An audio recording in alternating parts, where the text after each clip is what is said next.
Bapak Ibu, saudara dan saudari, para sahabat Verbum Domini yang terkasih. Pertobatan adalah tujuan dari setiap perutusan. Yunus diutus untuk mewartakan pertobatan kepada orang-orang Niniwe, dan mereka percaya akan pewartaan Yunus, sehingga dari percaya itulah mereka mau untuk bertobat.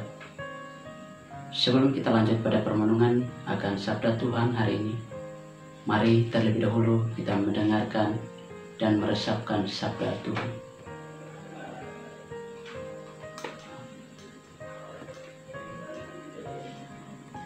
Inilah Injil Tuhan kita Yesus Kristus menurut Lukas.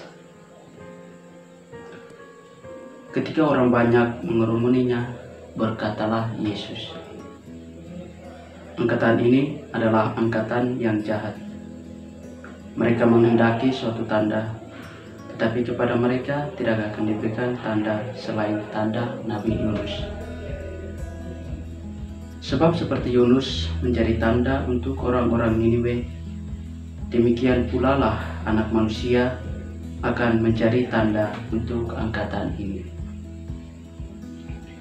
Pada waktu penghakiman, Ratu dari Selatan itu akan bangkit bersama orang dari angkatan ini, dan ia akan menghukum mereka.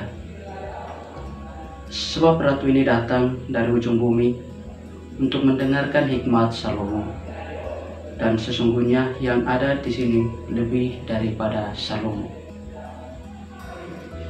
Pada waktu penghakiman, orang-orang Niniwe akan bangkit bersama angkatan ini, dan mereka akan menghukumnya.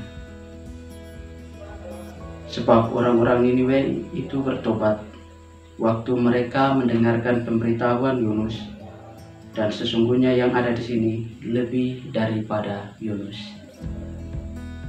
Demikianlah sabda Tuhan. Terpujilah Kristus.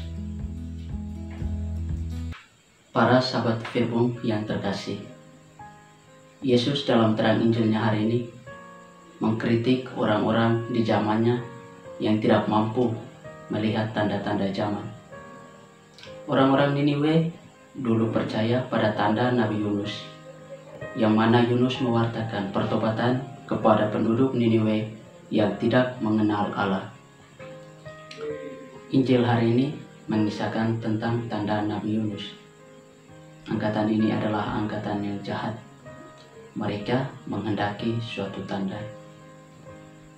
Kesalahpahaman atau kejahatan bisa saja muncul karena orang tidak memahami tanda. Kehadiran Yesus dan Yunus sebenarnya merupakan sebuah tanda ajakan untuk bertobat.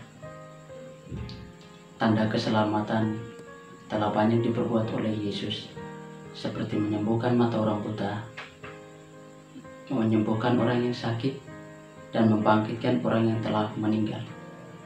Semuanya ini merupakan tanda ilahi. Namun apa yang terjadi? Kebanyakan orang berusaha untuk meminta tanda dari Yesus, dan itu menyimpan satu tujuan tertentu. Semua kita tahu bahwa ketika kita berusaha untuk mencobai, itu merujuk pada satu kata, bahwa adanya keraguan dalam diri. Dari keraguan itu akan muncul ketidakpuasan pada diri sendiri maupun kelompok untuk meminta keterangan lebih atau bukti untuk menjawab keraguan itu. Kita perlu melihat alasan mendasar. Apakah yang membuat kita menjadi pribadi yang demikian? Para sahabat Verbum Domini yang terkasih, untuk dapat menemukan jawaban terhadap pertanyaan itu, dapat kita telusuri dari pengalaman hidup keseharian kita, baik pengalaman kita sendiri maupun pengalaman hidup dan tinggal bersama orang lain. Kita bisa melihat dan mendengar ada yang mengatakan keluhan mereka saat dekat Yesus. Ada rasa ketidakpercayaan dan sampai-sampai mempertanyakan mengenai pribadi Yesus dan sebagainya. Ketidakpercayaan ini seakan perlahan mengantarkan kita pada pribadi yang ateis dan sombong. Hal serupa yang terjadi pula ialah karena kedegilan hati mereka sehingga mereka tidak percaya kepada Yesus. Kedegilan hati itu menunjukkan bahwa mereka merupakan orang-orang yang terbuka pada ajaran Yesus, namun mereka menutup hati dan merasa diri benar daripada orang lain. Karena itu Yesus menegur mereka dengan keras. Angkatan ini merupakan angkatan yang jahat. Tindakan Yesus itu mau menunjukkan bahwa Yesus adalah tanda sejati dari Allah. Dia adalah jalan kebenaran dan hidup.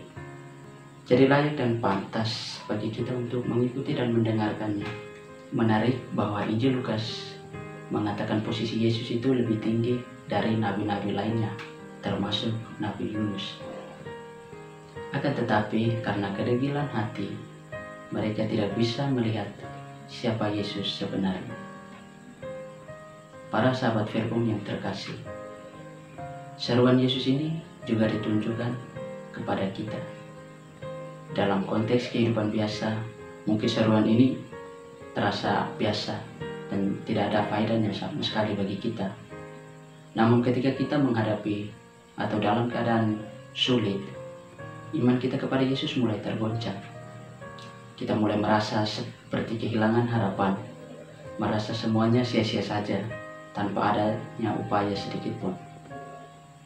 Kenyataan yang lebih menonjol tampak rasa ketidakpercayaan kita, yakni ketika dalam keadaan sulit. Kita mungkin akan berdoa, Tuhan, buktikan bahwa Engkau adalah penolong. Keluarkan aku dari masalah ini. Dengan berdoa seperti ini, bukankah kita sama-sama seperti orang Yahudi yang meminta tanda dari Yesus? Ingatlah bahwa Yesus sendirilah tanda kasih itu. Sebagaimana dalam Injil dikisahkan, Thomas yang tidak percaya, yang mana ia meminta untuk mencucukkan jarinya ke dalam lambung Yesus, agar ia bisa memperoleh kepastian akan keraguannya itu. Kebanyakan kita memiliki tingkat kepercayaan seperti Thomas. Kita harus melihat dan mengalaminya sendiri baru bisa percaya. Yesus sendiri setelah menyuruh Thomas mencucukkan jarinya, dia berseru, "Berbahagialah mereka yang tidak melihat, namun percaya." Kata-kata yang diungkapkan Yesus ini sederhana, namun sangat tajam, menegur, dan mengajak kita agar tetap percaya. Selain itu juga, Yesus mengharapkan agar kita percaya dan taat kepada ajarannya, yakni saling mengasihi, menghormati, dan selalu menjadi pribadi yang rendah hati. Dengan demikian, kita akan disebut sebagai anak-anak yang merdeka dalam kasih Yesus. Semoga Tuhan memberkati kita. Amin.